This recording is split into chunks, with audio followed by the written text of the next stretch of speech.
It's just past 9 in Ukraine. It's Friday morning, and here are the latest updates from TSN. Subscribe to our YouTube channel to keep up with all the most important news.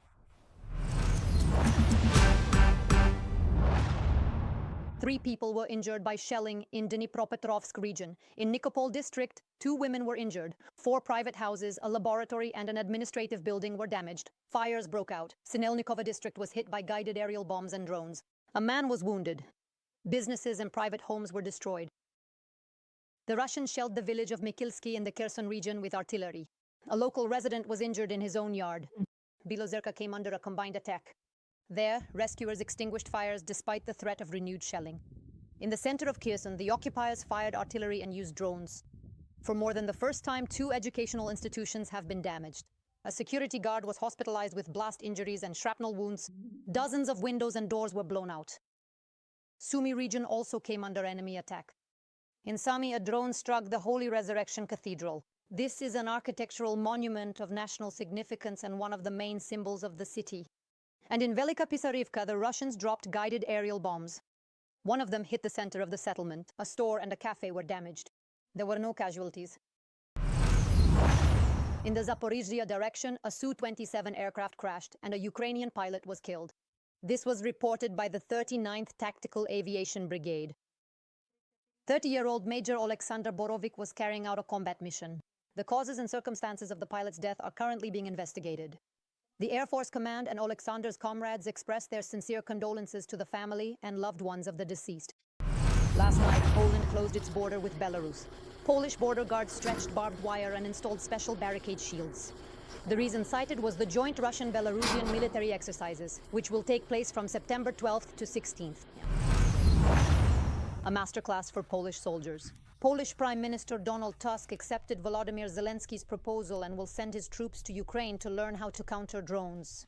At a press conference with Finnish President Alexander Stubb in Kyiv, the President of Ukraine stated that the methods of combating Russian drones, according to him, the use of Patriot systems and aviation, which Polish air defense forces used the day before, is too expensive and ineffective.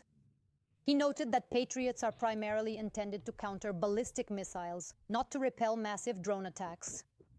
The Ukrainian president also emphasized that effective defense is only possible in a multi-system format, with interceptor drones, mobile fire teams, aviation and electronic warfare means. A masterclass for Polish military personnel. Polish Prime Minister Donald Tusk accepted Volodymyr Zelensky's proposal and will send his troops to Ukraine to learn how to counter drones. At a press conference with Finnish President Alexander Stubb in Kyiv, the President of Ukraine stated that the methods of combating Russian drones using Patriot missile systems and aviation, which Polish air defense forces employed the day before, are proving to be too expensive and ultimately ineffective. According to him, Patriot systems are primarily intended to counter ballistic missiles, not to effectively repel massive drone attacks. The Ukrainian president also emphasized that effective defense is only possible in a multi-system format with interceptor drones, mobile fire teams, aviation, and electronic warfare means. U.S. Presidential Special Representative Keith Kellogg has arrived in Kyiv, Ukrainian media report. The details of Trump's special representative's visit are currently unknown, but it is taking place against the backdrop of rising tensions in the Eastern European region. Earlier, CNN reported that Kellogg, on his way to Ukraine, narrowly avoided a Russian drone attack in Poland.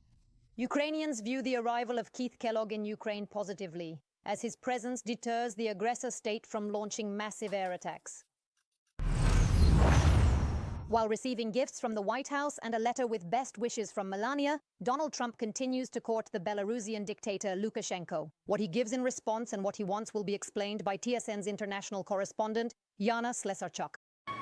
The August letter from Nobel laureates who had asked Trump to increase pressure on the Belarusian dictator Lukashenko ultimately did not help.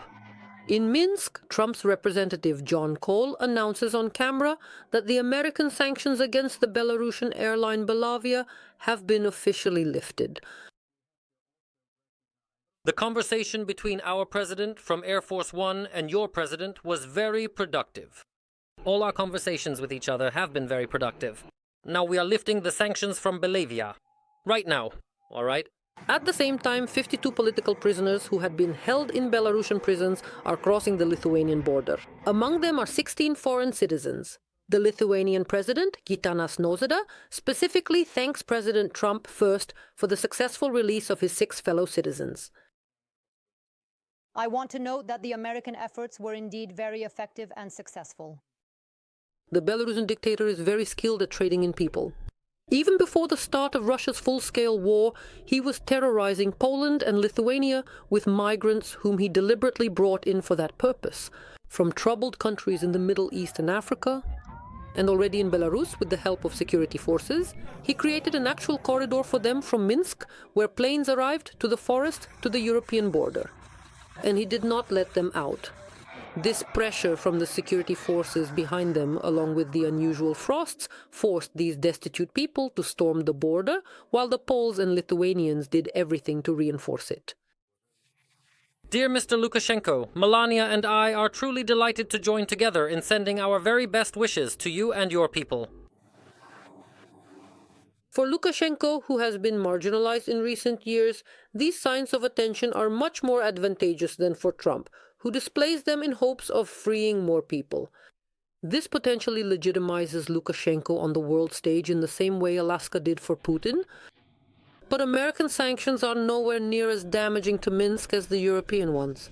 That's why now Lukashenko has to hope that by releasing even more prisoners, he will eventually get Trump to put pressure again. Not the European partners. He has people to bargain with. There are still more than 1,000 people currently in prison, incarcerated for purely political reasons. Yana Slesarchuk, Pavlo Sadovnikov, reporting for TSN 1+1. The TSN broadcast continues. We remind you that we are waiting for your comments, as well as your subscription, likes, and the notification bell so you don't miss the most important and interesting updates. Well, I'll continue.